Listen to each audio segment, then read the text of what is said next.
Bideo honetan, Japoniara joango gara bidaian, Aikuen sorterrira, Aikuen sortzailearen ganaino. Jainkotzeraino gurtu zuten gure protagonista, Matsuo Baso. Ezagutzen duzue? Bera eta bere garaiak ezagutuko ditugu segidan, eta gozatuko dugu berak idatzitako Aikuen fintasunarekin.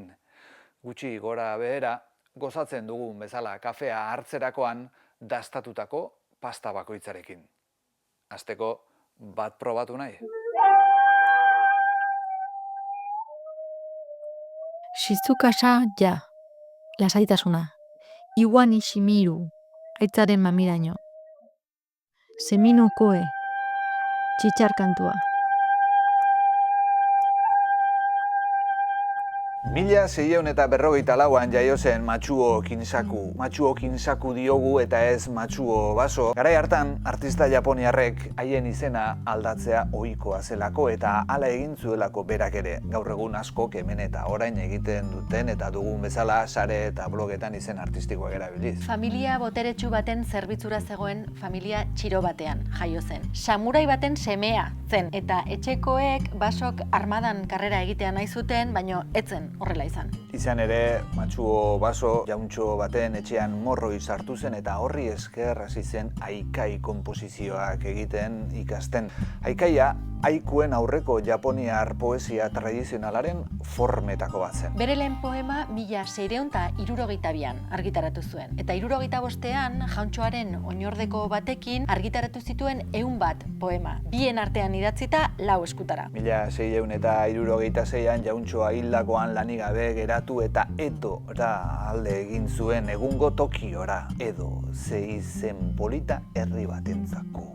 Edo ala akaso... Bertan poesia eskola xume bat zabaldu zuen eta eskolaren ondoan zegoen bananondoa ikusita erabaki zuen bere izena Matsuo Baso zela. Izan ere Baso bananondo espezie baten izena zen. Izen horrekin ez dugu gagik sartuko errezeki litzateke txistea. Azkar batean zabaldu zen Matsuo Basok erabiltzen zuen poesiaren estilo simple eta naturala eta Japonia osoan ospetsu egin zen. Hirian ez zegoen batere gustora. Ama hil egin zitzaion gainera eta etxea erre. Etzen batere garai erraza. Horregatik utzi zuen edo eta meditatzen eta bidaiatzen hasi zen. Guztira 4 bidaia luze egin zituen. Eta 1689an bidaia horietako batean idatzitako aikuak jaso zituen Oku no Osomichi izeneko liburuan. Japoniar literaturako lan nabarmenduenetako batean. Izenburuak okurako bide estua esan nahi du euskaraz eta bi modutara ulertu daiteke. Okura Japoniar ipar-mendebaldera doan bidezidorra edota norberaren barnealdera datorren bidezidorra. Bidaia hartatik bueltatzean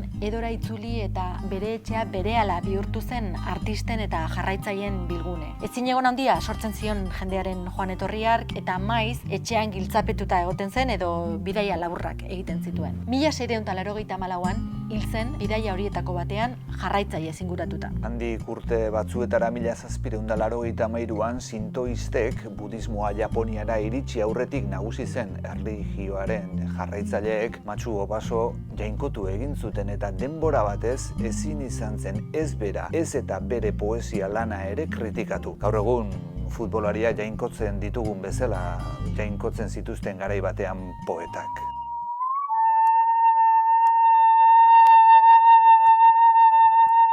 Yaku Aruya, udaberria. Torinaki uono. Txoriak negar, malko. Mewan amida, arrain begiak. Aiku bat entzun, ikusi eta dastatu dugu, baino zer da aiku bat? Aika forma poetikoak renga moldearen ezaugarri batzuk hartu eta aikai no renga izeneko forma poetikoa sortu zuen lehenbizi. Eta azken horretatik eratorri zen gaur egun aiku izenez ezagutzen dugun olerki estiloa. Bai. Aikua olerki estilo bat da. Aikuak estilo simple eta osagai espiritual handiko olerkiak dira. Aikuak orotara 17 silabako bertso laburrak dira, 5-6 egitura silabikoan antolatzen dira. Japonieraz aikuak goitik behera eta lerro bakarrean idazten badira ere, mendebaldean egitura zabalduena 3 lerrotakoa da. Bertso bikainak idatzi zituen Matsuo Basok. Izadiko lasaitasuna eta bakardadea goraipatzen ditu batez ere. Hona hemen Matsuo Matxuo Basok idatzitako haiku famatuenetako bat.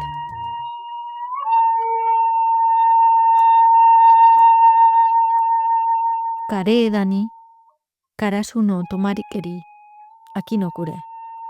Adarri hartuan, belea pausatu da. Udazken arrats.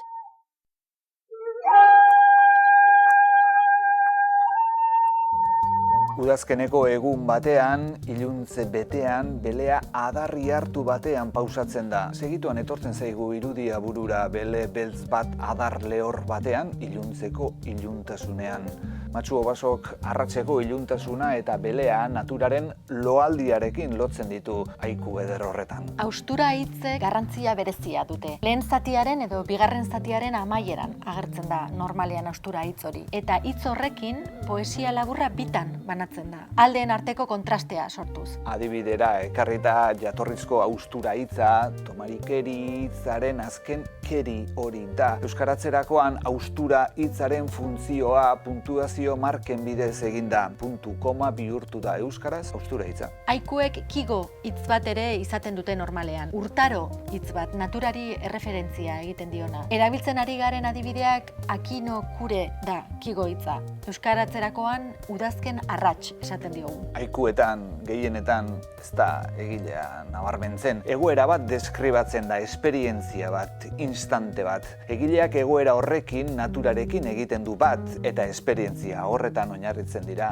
haikuak. Ez da natura gainditu edo kontrolatu nahi, naturarekin lotu nahi da. Naturan islatzen baita gizakia, maiz, eternala eta igarokorra dena aurrez aurre jartzen da. Matxuo Baso hil ostean Senryu, hau da, haiku jostari eta maiz zinikoa nagusitu zen, asmo poetikorik gabekoa. Jaso Busonek hartu zuen bere lekua eta atzetik etorri ziren Kobayashi Isa eta Masaoko Shiki haiku maisuak ere. Matxuo Basok sortu zuen haiku moldea egun ere erabiltzen jarraitzen den arren. Bide berriak urratu dituzten haikulariak ere badauzkagu, bestelako forma eta eduki batzuk ere lantzen dituztenak. Ibon Uribarri itzultzaileak haiku japoniarrak lau maisu Baso, Buson, Isa eta Shiki artikuluan itzuli zituen hona ekarri ditugun haiku zoragarri hauek. Uribarrik azpimarratzen duen bezala, haikuen itzulpena ez da lan erraza. Egitura mantentzea, puntuazioa, garaiko kultur testuinguruak ere islatzea. 11 kontu hartu behar dira kontuan, baina hala ere bejon deizula eta eskerrik asko Ibon guregana ekartzeagatik Japoniako letren soiltasun eta handitasun ederra hau. Feruikeia, kawazu tobikomu, mizuno ato. Urmael zahar, igelak jauzi dira, uraren hotsa. Irakurri berri dugun haiku hori da Matxuo Basoren haiku famatuena. Udaberrian kokatzen gaitu eta batean urmael zahar batean uraren hotsa entzuten dugu. Igelak jauzi egin du. Eternalitatea eta momentua gurutzatzen dira, uraren patxada, igelaren jauzia eta uraren hotsa. Beste haiku berezi bat ere ekarriko dizuegu. Hauxe omen da Matxuo Basok idatzi zuen azken haikua. Tabini jande, jumeua karenogo, kakemuguru, bidean gaixo, ametsak edemoan, nora ezean. Esan dugun bezala, bidaia batean hiltzen Matxuo Baso, haiku horretan ere heriotza gertu sentitzen zuen, nora ezean zebilen, bai bera, bai eta bere ametsak ere. Haikuak irakurtzen hasita hain dira labur, txiki eta goxo, beste bat eskatzen digula barruak. Irakurri bezalaxe hasi gintezke haikuak idazten ere, denbora pasa ederra litzateke kontemplazioak hitz gutxirekin dena esaten saiatzea. Hau ikusgela da literatura unibertsalari irekitako gela bat, mundua beste begi batzuekin idazteko, mundua beste letra batzuekin ikusteko.